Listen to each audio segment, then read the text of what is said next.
Scabies, ज्याच्यामध्ये सर्वाधिक खाज निर्माण होते असा आजार, याच्याविषयी आज आपण जाणून घेणार आहोत। नमस्कार, मी डॉक्टर गणेश शामराव कोरडे, त्वचारोग व सौंदर्य चिकित्सक, कोरडे स्किन क्लिनिक, वाशिमचा संचालक असून आपणाकरिता वेगवेगळ्या प्रकारचे व्हिडिओ मी अपलोड करत असतो।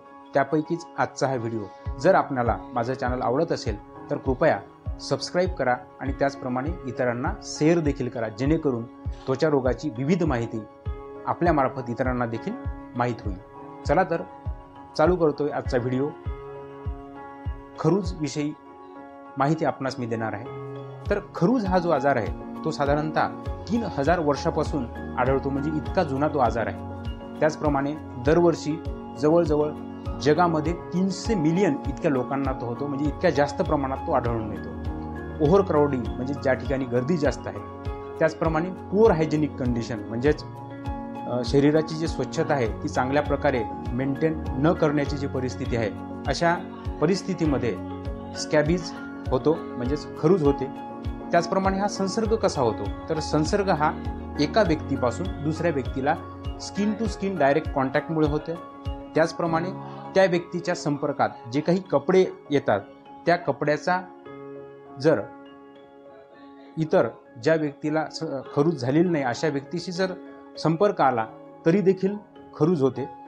त्यानंतर ॲनिमल्सपासून म्हणजेच जनावरांपासून किंवा कुत्र्यापासून देखील हा आजार होऊ शकतो। म्हणजे जर एखाद्या कुत्र्याला जर खरूज असेल तर त्याच्या संपर्कात एखादा व्यक्ती आला तर त्या व्यक्तीला देखील खरूज होऊ शकते।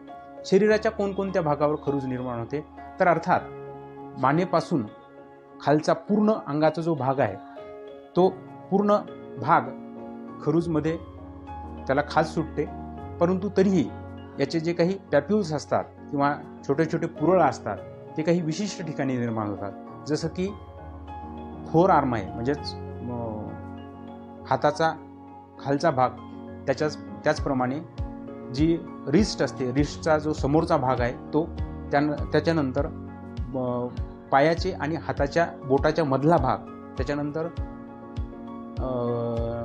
अंबिलिकसच्या जवळचा भाग, त्याच्यानंतर जांघा, त्याचप्रमाणे काखा या ठिकाणी याचे जे पुरळ आहेत ते पुरळ जास्त निर्माण होतात। सोबतच बटक्सवर देखील हा आढळून येतो। याच्यामध्ये सर्वात महत्त्वाचं लक्षण म्हणजे रात्रीच्या वेळेस जास्त खाज निर्माण होते। हे झालं लक्षणांविषयी। त्यानंतर याच्यामध्ये नेमकी काय काळजी घ्यायला पाहिजे, तर आपण उपचार जरी करत असाल तरी उपचार करत असताना किंवा केल्यानंतर यामध्ये घरातील सर्व व्यक्तींचे जे काही वापरातले कपडे आहेत ते उकळलेल्या पाण्यात धुवायला पाहिजे। त्याचप्रमाणे घरातील सर्व व्यक्तींची ट्रीटमेंट करून घ्यायला पाहिजे।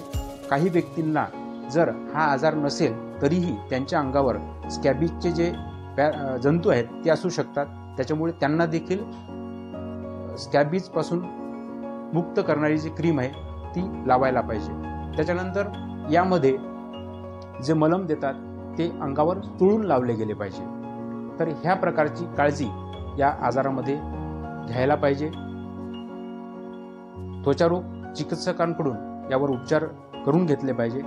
कोरडे स्किन क्लिनिकमध्ये आजपर्यंत अनेक खरूजचे रुग्ण दुरुस्त झालेले आहेत। जर आपणाला अशा प्रकारचा कुठलाही रुग्ण दिसला तर आपण कोरडे स्किन क्लिनिकमध्ये त्याला नक्की पाठवू शकता। धन्यवाद।